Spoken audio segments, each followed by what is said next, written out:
रातको अन्धकारमा कोलकाताको एउटा सुनसान गल्लीमा एकजना मान्छे दौड्दै आइरहेको थियो।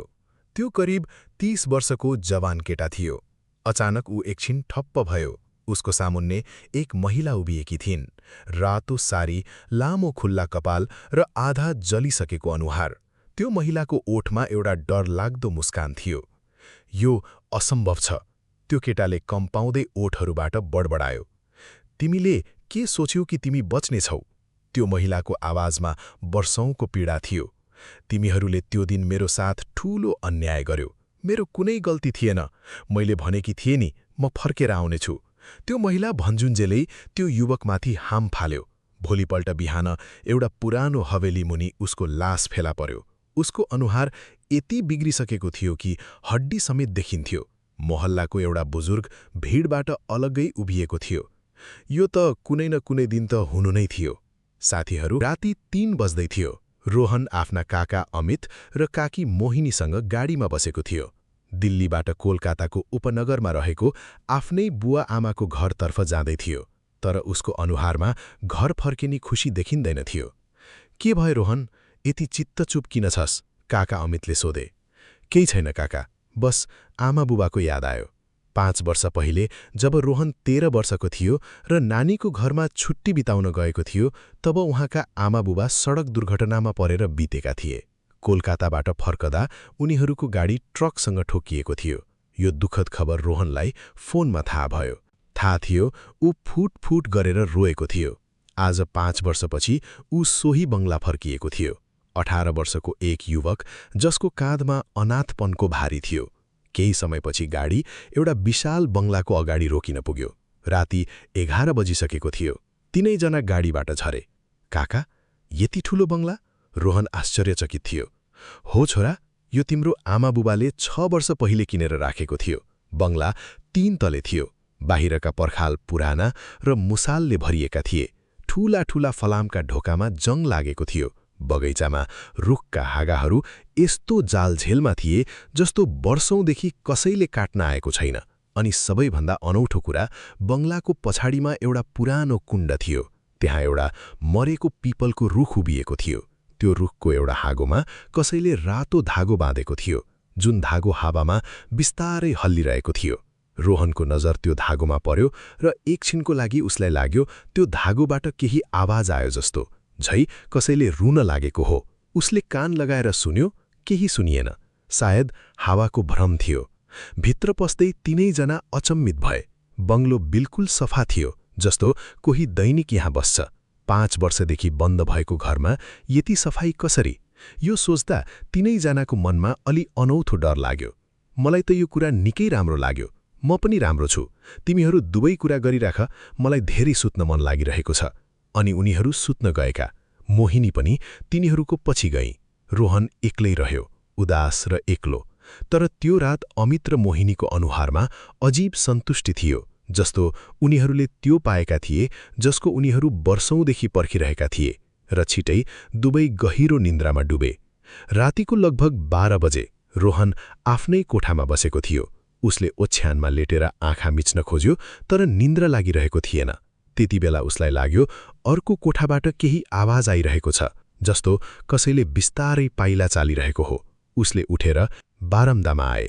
केही थिएन, तर जति बेला फर्किए उनले सिडीमुनि अँध्यारो कुनातिर केही हल्लिएको देखे। एउटा छाया।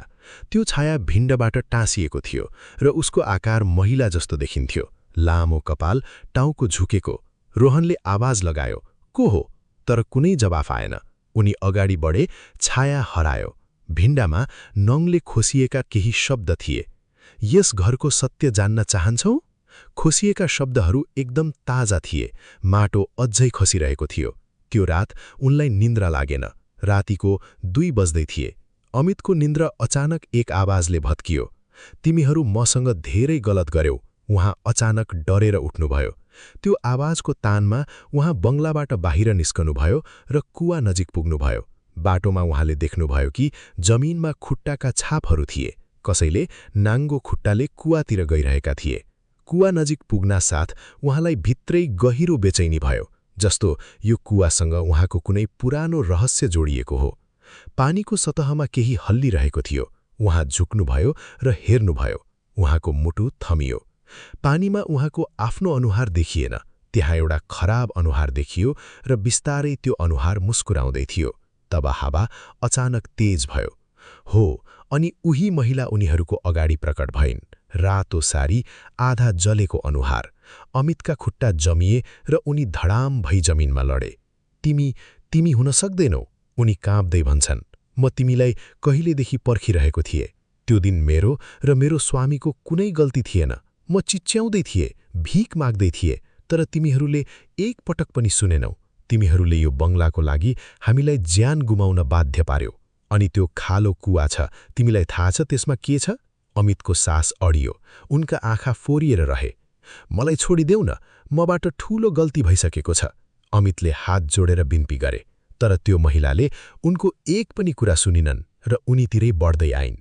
रातिको चुपचापमा एउटा डर लाग्दो कराह गुन्ज्यो र तत्पश्चात अचानक बन्द भयो। बिहान भयो। मोहिनीले देखिन् अमित घरमा थिएनन्। रोहनले पूरै बंगला खोज्यो तर कतै भेटिएनन्। काका पनि कतै देखिएनन्। दुवै बाहिर निस्किए। कुण्डको छेउमा एउटा रुखमा केही झुण्डिएको देखियो।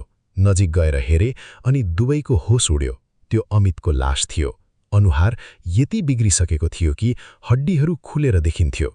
मोहिनीको चिच्याहट पूरै बंगलामा गुन्जियो। पुलिस आयो, प्रश्नहरू भए, त्यसको कुनै जवाफ थिएन। साँझमा पुलिस गए र रोहन र मोहिनी मात्र बाँकी रह्यो त्यो ठूलो सुनसान बंगलाभित्र। त्यो दिन दिउँसो रोहनले यस्तै केही देख्यो जसले उसको मन भित्रसम्म हल्लायो। तेस्रो तला जाने सिडी चाचा चाचीले पहिलो दिनदेखि नै बन्द गरिसकेका थिए। त्यहाँ छाना भत्किएको थियो, नजाने भनेर भनेका थिए। तर त्यो दिउँसो रोहनले देख्यो कि तेस्रो तलाको एउटा झ्यालमा प्रकाश टिमटिमी गरिरहेको थियो, जबकि त्यहाँ बिजुलीको कनेक्सनै थिएन। ऊ सिडी चढ्यो। ढोका भित्रीबाट बन्द थियो। उसले धकेल्दा ढोका खुल्यो। भित्रको दृश्य देखेर उसको खुट्टा जमिनमा टाँसिए। कोठामा एउटा पुरानो कुर्सी थियो, त्यसमा एउटा साडी राखिएको थियो, रातो साडी। भित्तामा उसको आमा र बुवाका तस्विरहरू थिए, तर हरेक तस्विरमा कसैले रातो रङले केही लेखेको थियो। रोहन नजिक गएर पढ्यो, हामीलाई जानी जानी मारेका हुन्। अनि त्यो कुर्सी मुनि एउटा पुरानो डायरी थियो। रोहनले काँपिरहेको हातले त्यो डायरी उठायो। पहिलो पानामा लेखिएको थियो, यो बंगला रगतले किनिएको हो। राति फेरि आयो। मोहिनी आफ्नो कोठामा चुपचाप बसिरहेकी थिइन्, न रुइरहेकी थिइन् न बोलिरहेकी। उसको अनुहारमा एउटा अजीब भाव थियो, जस्तो कुनै कुरा भित्रभित्रै खाइरहेको होस्। ऊ बारम्बार झ्यालतिर हेर्दै थिइन्। तिमी त्यो कुवेलाई निरन्तर हेरिरहेकी थियौ। त्यति बेला अचानक हावा चिसो र छिटो भयो। कोठाको सबै मैनबत्ती एकैचोटि निभ्यो र झ्यालको सिसामा कसैले बिस्तारै औँलाले लेख्यो, अब तेरो पालो। मोहिनीको सास अड्कियो। त्यो स्त्री, उही रातो सारी लगाएको, आधा जलेको अनुहार, छरिएका कपाल मोहिनीको अगाडि उभिन्। उनका खुट्टा जमिनबाट 1 इन्च माथि थिए। उनकी आँखा जलेका थिए, दुई अंगार जस्तै। बस तिमी मात्रै बाँकी छौ, आज मेरो बदला पूरा हुन्छ। मोहिनी चिच्याउन लाग्दै थिइन् कि त्यही बेला कोठाको ढोका खुल्यो र रोहन भित्र आयो। उसले त्यो स्त्रीलाई हेर्यो र एकछिनको लागि उसको मुटु धड्कन भुल्यो, किनभने त्यो आधा जलेको अनुहारमा, काँपिरहेका आँखामा उसले आमाको झल्को देख्यो। छोरा, म कति वर्षदेखि तिमीलाई पर्खिरहेको थिएँ। रोहनका खुट्टा जमिए, आँखा भरिए। ऊ आमालाई देखेर खुसी थिएन, बरु उसको मनमा गहिरो पीडा थियो। यो सबै तिमीले किन गर्यौ छोरा? उसको आवाज काँपिरहेको थियो। छोरा, मैले केही गलत गरिन।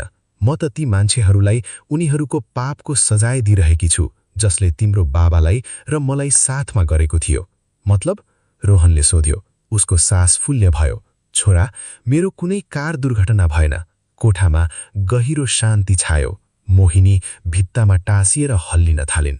तिम्रो काका अमितलाई त्यो बंगला चाहिएको थियो। त्यो बंगला तिम्रो बुवाको नाममा थियो।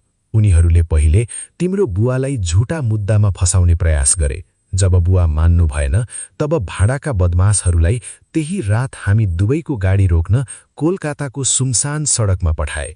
त्यही तिम्रो बुवा मारिए र मलाई जिउँदै जलाउने प्रयास गरियो। म कसरी कसरी बचे, घिस्रिँदै यो कुवासम्म आइपुगे र यही लडे, यही मरे।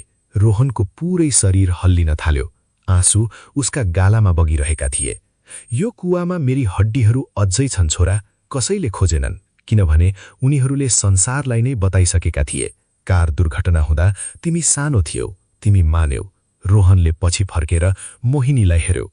मोहिनीका आँखा झुकेका थिए। यो सबै थाहा थियो नि। मोहिनी केही बोलेनन्। रोहनकी आमा अगाडि आएर मोहिनीको हात समातिन्। चिच्याउने आवाज, कराउने आवाज। मोहिनी चिच्याइन् र त्यसपछि बेहोस भइन्। बंगलामा शान्ति छायो। बिहान नजिक्दै कोलकाता पुलिसले एउटा अनजान